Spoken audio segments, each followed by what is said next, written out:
Now I am officially at Ram's Head, or actually the Ram's Head Trail. If you want to go there, you'll have to ask the taxi to take you to Salt Pond. And this is the site of a very historic St. John event. In fact, a very historic VI event. Very nice beach at the Salt Pond area by the Ram's Head Trail. This is a conch shell, and inside of there typically lives a conch. You won't find one living in a shell that you find on land, but if you find this in the water, there will likely be a conch in there. And this cool thing right here, this is a century plant.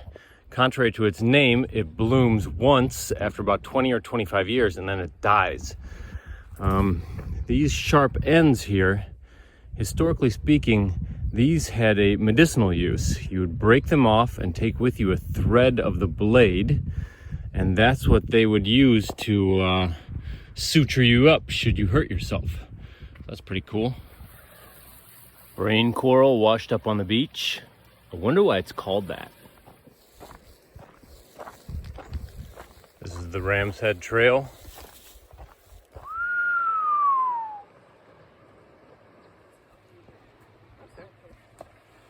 And that is Ram's Head.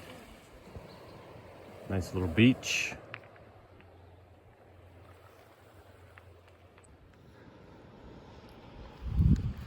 There's Ram's Head again. I definitely took a wrong turn because I thought I was coming out that way. I've never been up here. That's all right. I think it connects. So I did what a lot of people think is kind of a stupid thing, and that is I forgot my water. I got to the taxi stand and I was going to buy fruit and water, but they were already waiting for me, so I didn't do it. I just climbed that mountain behind me by mistake, and now I got to climb this mountain behind me. I'm now at the top of Ram's Head, site of a very historic event in St. John history. In 1733, the slaves on island staged a major revolt. It was the most successful revolt anywhere, anytime in history. Here at Ram's Head, after the revolt came to an end, 300 slaves decided that they were never going to be slaves again and jumped.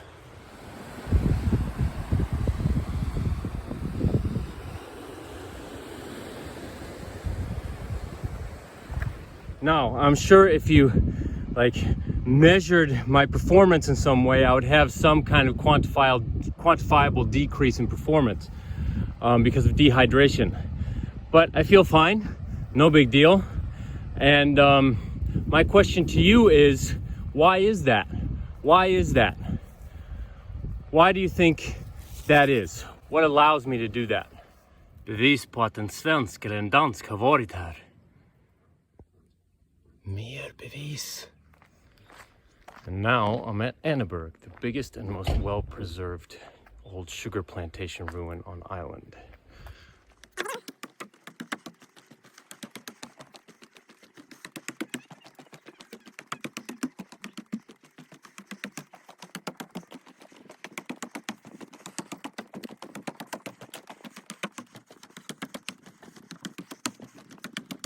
So the shortest distance between islands here is 1.4 miles.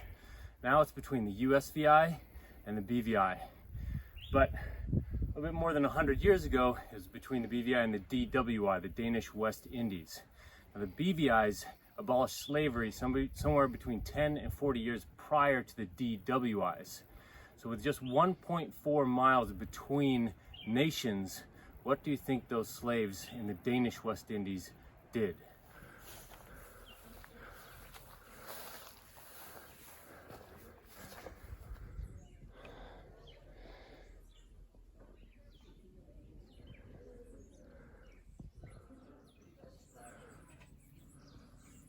So now I'm going to hitchhike back from Anneberg Ruins. One of the funny things about hitchhiking here in the VI is that it's a perfectly acceptable method of transportation, but only the locals know that. The tourists don't know that. So don't expect to be picked up by every single person. One of the things that I thought I'd mention while on this trip is that the island has much more to offer than just the sights. It has culture. And in fact, it has a budding third culture, which is the reason I came here. The people here, the locals that is, are so used to having foreigners on their island that what I'm perceiving is that a third culture is forming. That's something, given my cultural background, I know very well. That's why I think it's important if you move here, get into some organizations. Like I got with a church right away. I joined the boxing club. I just did a number of different things, and it's really helped me understand and get a more holistic view of the entire island and their culture. Old ruins from the slave days, I guess. They're everywhere. Maho, where all the turtles are. Cinnamon Bay. Isn't that pretty? That's Trunk Bay. That's where all the tourists go. Although I don't think that's the best beach on island, but it's real pretty.